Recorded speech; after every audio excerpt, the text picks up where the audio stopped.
Bienvenue dans Médiatique, l'émission d'information proposée par Orne-Lyme.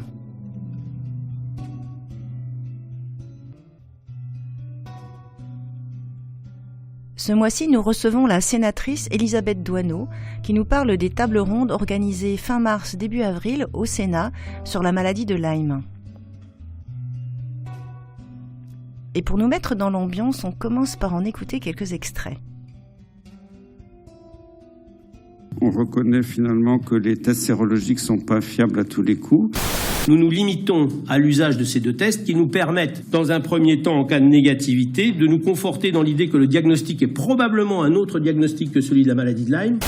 Qu'est-ce qui va générer des faux négatifs? Parce que là est le vrai problème. C'est ça le vrai problème. C'est tous ces gens à qui on va dire « vous avez un test négatif » et on dit « Lyme, circulez ». Les outils actuels qu'on nous propose pour le diagnostic de la maladie de Lyme sont des outils qui sont performants. C'est pas fréquent, ça, de dépister une maladie avec un seul test, avec un coup près comme ça, et on dit c'est moins, et on n'en parle plus. Pourquoi ne pas faire un Western blot ou un immunoblot systématiquement en même temps qu'un test ELISA? Je dis pourquoi pas. Encore une fois, des hypothèses qui sont avancées comme des faits prouvés, qu'on pourrait qualifier un peu de fake news. C'est une biologie qui est un petit peu archaïque dans son organisation. Donc là, il y a quelque chose qui tourne pas très rond. Et ça, quelque part, c'est l'avènement d'une médecine, je m'excuse du terme, mais je vais l'assumer, d'une médecine un peu populiste. Dans plein de domaines de la médecine, les données scientifiques publiées ne sont pas bonnes ou sont insuffisantes pour des raisons diverses et variées. L'expérience du médecin est irremplaçable et l'avis du malade est irremplaçable. Je ne suis pas sûr qu'on soit face à un débat scientifique. Et je vais laisser la parole parce qu'il y a des gens qui s'impatientent, sans doute pour donner leur vérité aussi. Pas de démonstration, il y a quelques petites publications, mais pas très sérieuses. Ces études ont des graves biais méthodologiques et je comprends même pas comment elles ont pu être publiées dans un des plus grands journaux médicaux. Donc en disant qu'on fait n'importe quoi, c'est autant dire que toute la médecine française ne sait pas travailler. C'est la science versus d'autres opinions. La responsabilité de ces gens-là est engagée, grave. Pour moi, c'est une faute professionnelle. Au risque de me tromper, mais il me semble rare d'avoir eu autant de divergences entre professionnels sur un tel sujet. J'ai entendu des mots très forts. Dans une histoire, il y a toujours non pas deux versions, mais trois. Ceux qui sont pour, ceux qui sont contre, et il y a la vérité. Je voudrais savoir si effectivement, la maladie de Lyme est une pure invention et où se situe la vérité pour le patient. À entendre des divergences d'appréciation, il y a en effet de quoi dérouter le patient le plus averti. Alors, je voudrais, pour ma part, comme d'ailleurs l'ensemble de mes collègues, comprendre comment chacune des autorités sanitaires conçoit son rôle dans ce dossier. Les recommandations de bonne pratique concernant la borréliose de Lyme et les autres maladies vectorielles, à titre publiées par la Haute Autorité de Santé en juin 2018, n'ont pas été endossées par les sociétés savantes ayant participé au groupe de travail. En septembre 2018, la Direction générale de la santé du ministère a quant à elle chargé ces mêmes sociétés savantes, et elle seule, d'élaborer de nouvelles recommandations pratiques, alors même que la HAS indiquait qu'elle ne remettait pas en cause les siennes. À la controverse médicale s'ajoute désormais une potentielle pluralité de recommandations des autorités sanitaires, qui ne me paraît pas de nature à clarifier le dossier. Elisabeth Doineau, bonjour. Bonjour. Alors, vous êtes sénatrice de la Mayenne et vous faites partie de la commission des affaires sociales du Sénat et dont vous êtes également vice-présidente. Récemment, nous avons eu une série de tables rondes organisées par le Sénat sur le thème de la maladie de Lyme. Donc, la première question que j'ai envie de vous poser, c'est d'où vient votre intérêt à vous personnellement pour la maladie de Lyme, sachant que vous êtes une des personnes justement qui a œuvré pour l'organisation de ces tables rondes. Alors, l'intérêt est venu du fait que je suis souvent sollicitée par quelques-uns de nos concitoyens qui ont malheureusement été victimes d'une forme chronique de la maladie de Lyme et qui vivent des situations difficiles. C'est aussi des questions qui me viennent de la part de médecins. Et puis l'année dernière, j'ai eu aussi l'opportunité de rencontrer l'association Chronie-Lyme. Et d'ailleurs, j'avais été très touchée par les témoignages d'une médecin généraliste et puis une personne qui était venue aussi s'exprimer sur en fait tout ce qu'elle ressentait à travers sa pathologie. Et donc du coup, je m'étais intéressée à cette maladie. Mais en fait, l'intérêt que je porte à ce sujet est bien plus ancien. Parce que j'étais dans le négoce de bois et nous avions donc affaire très souvent à des bûcherons et les bûcherons effectivement étaient très souvent touchés enfin en tout cas piqués par des tiques et c'est une maladie qui est très fréquente dans cette profession. Et puis il se trouve aussi que je connais des personnes qui sont atteintes de formes chroniques et qui souffrent chaque jour de cette maladie. Et par ailleurs, étant très proche d'amis suédois, je m'y rends assez fréquemment et j'avoue que dans les pays nordiques, j'ai pu constater combien la prévention par rapport aux tiques était bien plus importante qu'en France. Et donc voilà, c'est tout un faisceau finalement d'intérêts qui m'ont amené à demander au président de la commission des affaires sociales, Alain Milon, d'organiser d'une manière ou d'une autre une large concertation pour qu'on puisse mieux comprendre la maladie de Lyme, en tout cas au Sénat, et qu'on puisse diffuser ces éléments-là bien plus loin ensuite. Très bien. Donc justement, on va venir sur l'organisation des tables rondes. J'aurais aimé savoir comment en fait vous avez choisi les personnes invitées à s'exprimer, puisque ça devait être un petit peu délicat justement d'équilibrer les discours et de ne vexer personne. Vous avez tout à fait raison. Alors, le président de la commission des affaires sociales a eu l'idée de cette table ronde.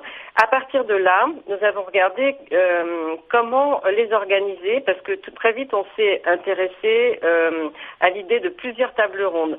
D'une part sur, on va dire, sur l'état clinique, épidémiologique, et puis ensuite, on s'est intéressé aussi aux outils d'aide au diagnostic et dépistage.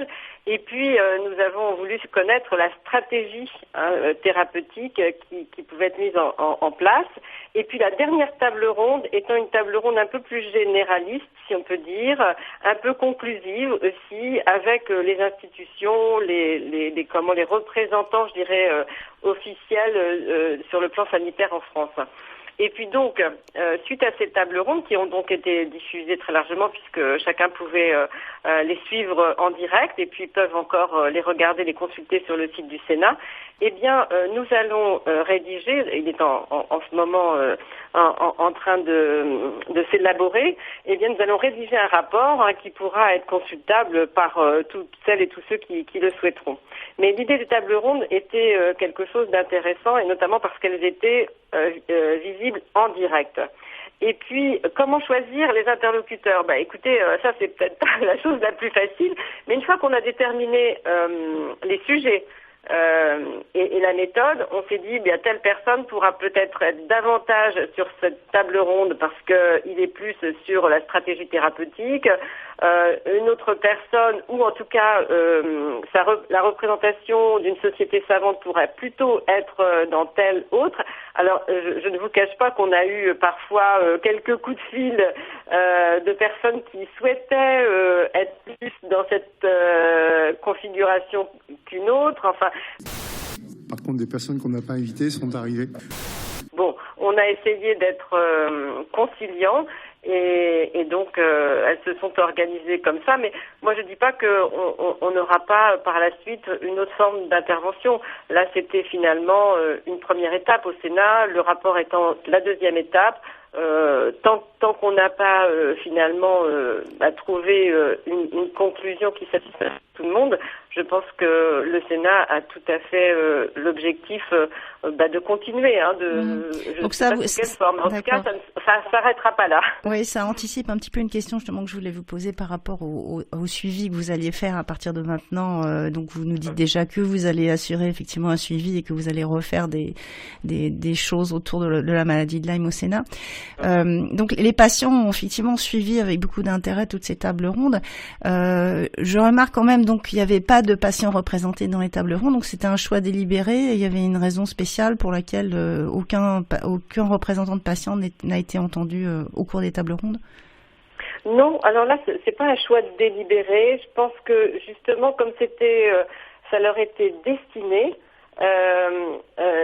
c'était plutôt intéressant qu'ils puissent entendre plutôt les sociétés savantes, les institutions, parce que en fait, ce qui nous a été dit aussi par la Haute Autorité de Santé, d'ailleurs à la dernière table ronde, c'est que, au contraire, ils avaient associé pleinement les associations et les patients, et que pour certains médecins, ils se sont exprimés là-dessus. C'était primordial qu'ils soient à chaque étape associés. Mais au Sénat, en fait, comme c'était une demande, comme je vous le disais tout à l'heure, d'une association représentant des patients, de mieux connaître les positionnements des uns et des autres, nous ne voulions pas non plus en faire forcément un lieu d'échange qui montre toute cette controverse. En fait, ça aurait pu finalement se terminer peut-être pas très bien. Oui, mais là, je voudrais dire que c'est effectivement une jungle. Vous avez pu vous apercevoir que même, au niveau des médecins et des chercheurs, il y a déjà beaucoup d'antagonisme. Si vous aviez voulu éviter les polémiques trop vigoureuses en évitant que les patients soient là, vous avez pu vous rendre compte que les médecins eux-mêmes suffisent à avoir une atmosphère assez tendue à certains moments. Donc ça m'amène à mon autre question, en fait. Est-ce que vous avez été surpris les uns et les autres, ou les élus, les sénateurs, par l'atmosphère tendue, parfois hostile, et est-ce que vous avez pu remarquer justement des désaccords très très profonds, et même, disons, pour employer un mot simple, des inimitiés qui se sont fait jour au cours des auditions? Alors, en fait, le président de la Commission des Affaires sociales, Alain Milon, m'avait prévenu qu'au moment justement des invitations téléphoniques pour constituer cette table ronde, il avait senti ces différentes postures, ces procès d'intention qu'on a pu remarquer lors de ces auditions. Et donc, on était les uns et les autres plus ou moins prévenus, justement, qu'il y aurait des controverses et que ce serait difficile. Mais en fait, pour des politiques, c'était surprenant parce que c'est vrai qu'on est habitué à la polémique. Ça, c'est quelque chose qu'on vit au quotidien, mais on n'imaginait pas que ça puisse être autant marqué aussi dans le milieu médical. Et moi, ce qui me touche particulièrement dans cette affaire, c'est que il y a l'inquiétude des patients que moi je ressens, et leur besoin d'avoir une solution de soins qui soit adaptée à leurs difficultés. Et en montrant justement ces divergences, ça ne peut que susciter de l'émotion, comme vous le disiez tout à l'heure. Et moi, c'est sûr qu'en tant qu'élue, en tant que femme élue, je sais pas si ça change quelque chose, mais je suis évidemment touchée par cette présentation parfois de certains qui prennent pas de gants pour dire pour mettre de l'huile sur le feu, quoi, en fait, en quelque sorte. Moi, je pense et je suis persuadée que quand on est plus nombreux, on réfléchit donc avec plusieurs intelligences, et que ça peut donner que de la force dans la solution, ou en tout cas la recherche d'une solution. Alors là, je me suis rendu compte que parfois, les avis étaient tellement divergents et qu'il y avait cette incapacité à trouver un dénominateur commun, que c'était perturbant, et ça l'est d'autant plus pour, j'imagine, les patients. Oui, c'est vrai qu'il y a eu certaines interventions qui ont provoqué une émotion très très forte dans la communauté des malades de Lyme. Donc je voulais justement qu'on parle de quelque chose qui en fait était une vraie bombe. Je pense que vous l'avez ressenti comme ça parce que vous avez dû recevoir énormément d'éclats une fois que la bombe a explosé. Donc je parle précisément de la déclaration de Pierre Tadevin, le président de la SPILF, qui donc la Société de pathologie infectieuse de langue française, qui était l'invité d'une des tables rondes et qui a déclaré qu'il avait été mandaté par le directeur général de la santé pour réécrire les recommandations de bonne pratique. Alors, je vais faire un petit rappel pour nos éditeurs, c'est que donc l'année dernière, la Haute Autorité de Santé avait publié fin juin, début juillet, des nouvelles recommandations de bonne pratique qui devaient donc être appliquées et qui doivent être appliquées à partir de maintenant par les médecins pour tout ce qui concerne la maladie de Lyme.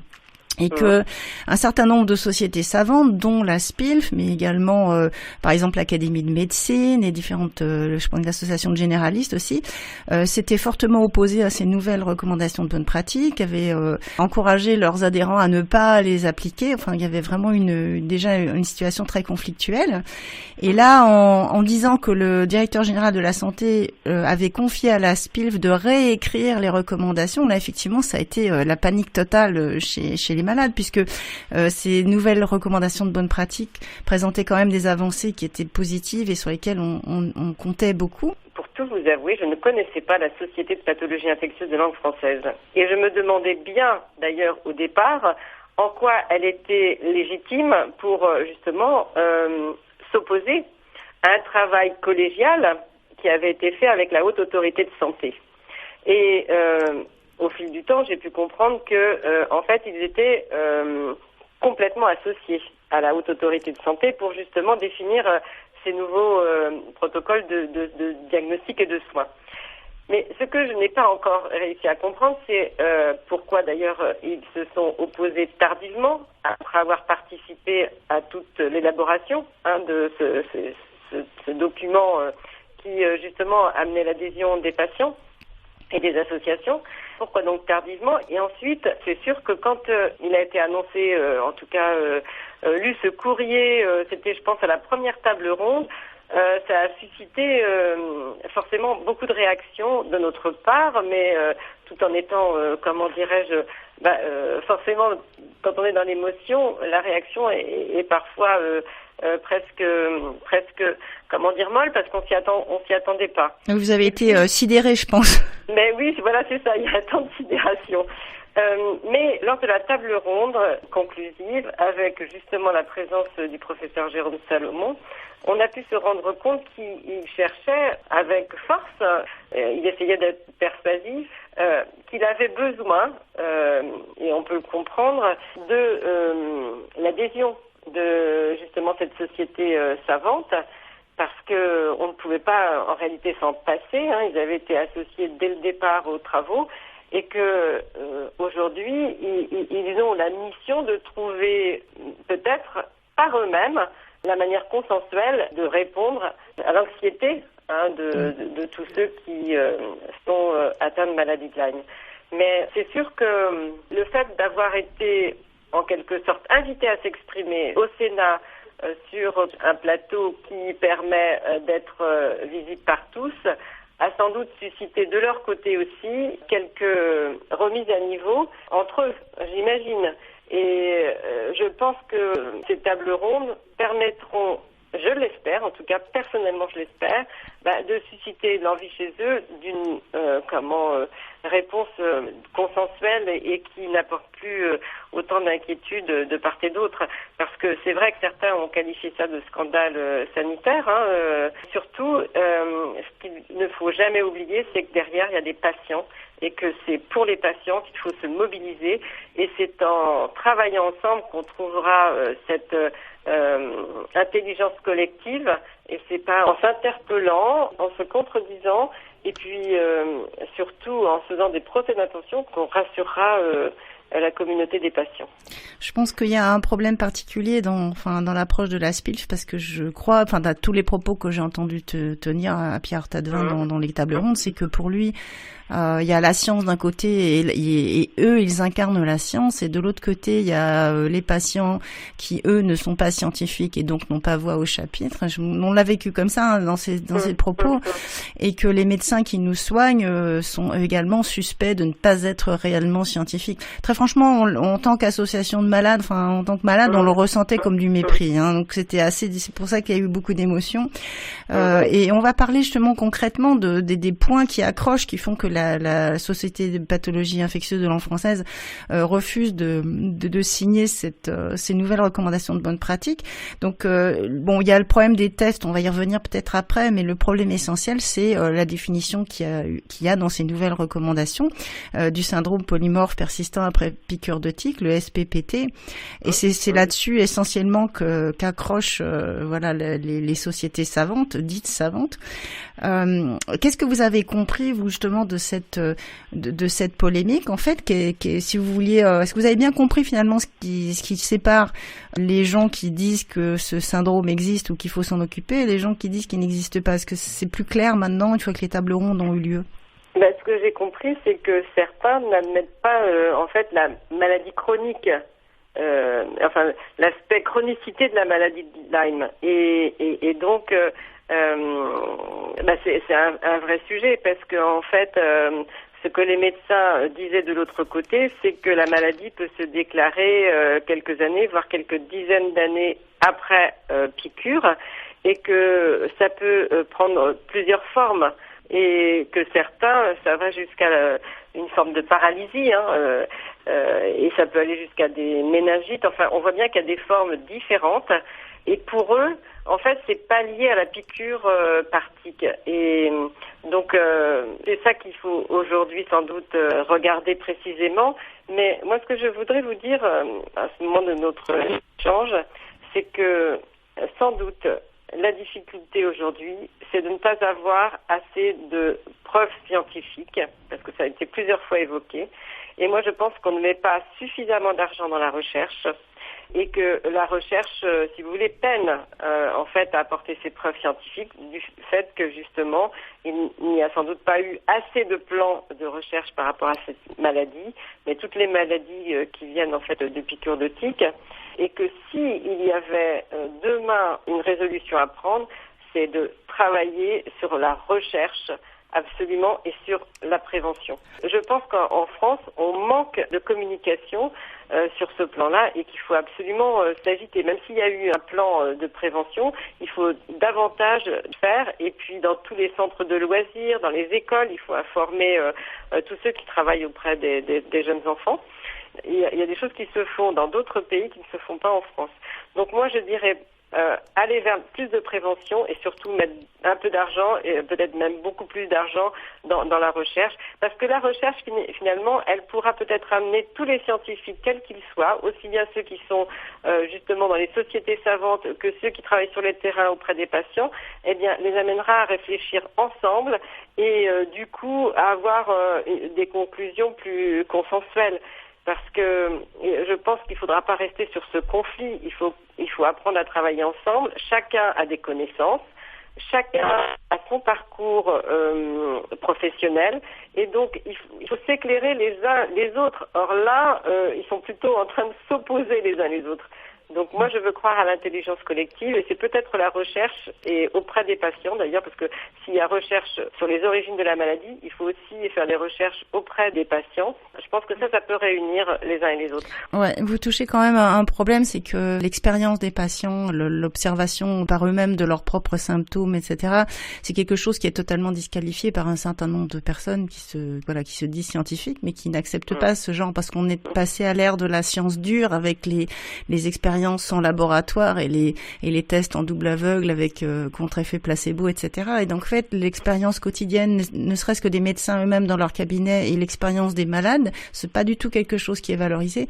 C'est ce que disait le professeur Perron à un moment donné, en rappelant que il y avait un trépied, il y avait l'expérience du médecin, bien sûr la science dure, et puis les désirs du patient, enfin la volonté du patient, et que c'était cet ensemble-là qui devait être respecté.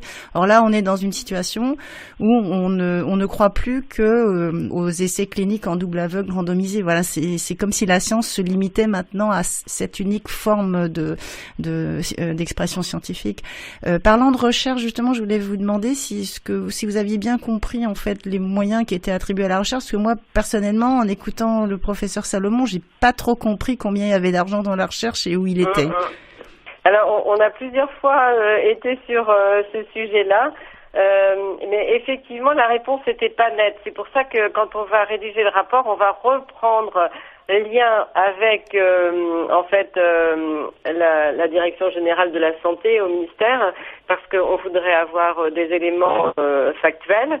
Ce que j'ai compris, c'est que sur les centres spécialisés, il y avait l'enveloppe MIG qui avait été mobilisée. Elle était, il me semble de mémoire, d'1,5 million. Mais c'est vrai que pour le reste, j'ai eu beaucoup plus de mal, tout comme vous, à définir le montant de la recherche. Mais je pense que sur le rapport, on pourra vous donner des éléments parce que en réalité, il y a beaucoup de questions qui ont été posées. On n'a pas toujours eu les réponses qu'il nous fallait, ou en tout cas qu'il nous allait. Et donc, dans ces cas-là, on relance tous les invités pour qu'ils répondent précisément, pour qu'ils ne soient pas surpris par l'interprétation qu'on a dans le rapport. Donc, je pense que là, ce sera je pense, plus détaillé, et en tout cas, ça nous amènera à avoir quelques éléments sûrs en termes de budget. Alors oui, une dernière question par rapport à l'intervention de la présidente de la Haute Autorité de Santé, le professeur Dominique Le Guludec. Est-ce que son résumé de toute la situation vous a apporté des éclaircissements et puis vous a rassuré par rapport en fait à la politique qui est menée en ce moment par rapport à la maladie de Lyme? Écoutez, moi, ce que je peux dire, c'est que j'étais sénatrice aussi au moment où Marisol Touraine, ancienne ministre de la Santé et des Solidarités, avait lancé justement les travaux de la Haute Autorité de Santé. Je pense que ce qu'elle avait demandé a été en tout cas respecté, que la Haute Autorité de Santé s'est emparée du sujet. Mais la Haute Autorité n'est pas seule en réalité à décider, hein, même si elle lance les travaux, elle est obligée aussi de composer. Et donc on a bien senti la prudence de Madame la présidente de la Haute Autorité de Santé, Madame le professeur Le Guludec, parce que justement elle essaye on sent bien, préserver les uns et les autres tout en étant scientifiquement fiable. Et donc, moi, j'ai senti beaucoup de prudence dans le choix des mots et dans sa façon de s'exprimer, mais j'ai trouvé que, en fait, elle était garante de la commande publique, hein, la commande politique, on va dire, et qu'elle avait, en tout cas, suivi cette commande jusqu'à aboutir à ces recommandations qui étaient soutenues par le monde associatif et les patients, que malheureusement, la société, la SPILF, a remise en cause. C'est là où, on va dire, le bas blesse. D'accord. Je voudrais juste pour terminer vous soumettre une petite citation d'un biologiste qui est décédé en 1977, donc avant qu'on découvre la maladie de Lyme, qui était Jean Rostand. Attendre d'en savoir assez pour agir en toute lumière, c'est se condamner à l'inaction. En tout cas, il est urgent d'agir. Moi, je finirai comme ça. Il est urgent d'agir parce que laisser de côté beaucoup de patients en souffrance, pour moi, c'est un déchirement. Alors, bien sûr, on ne peut pas inventer ce qu'on ne connaît pas, mais c'est pour cette raison que je dis qu'il faut sans doute davantage collaborer avec les professionnels d'autres pays, lancer des programmes de recherche justement internationaux. Et puis surtout faire de ces centres spécialisés dans les maladies vectorielles attiques, en faire aussi des lieux de coordination, de concertation et d'échange avec ce trépied dont vous parlez, qui a été rappelé par le docteur Perron, justement des professionnels de santé, des patients, des associations et également des sociétés savantes. Enfin, en tout cas, on a tout intérêt les uns les autres à mieux se comprendre. Eh bien, Elisabeth Donneau, merci beaucoup pour cet entretien. Merci à vous surtout pour votre engagement quotidien.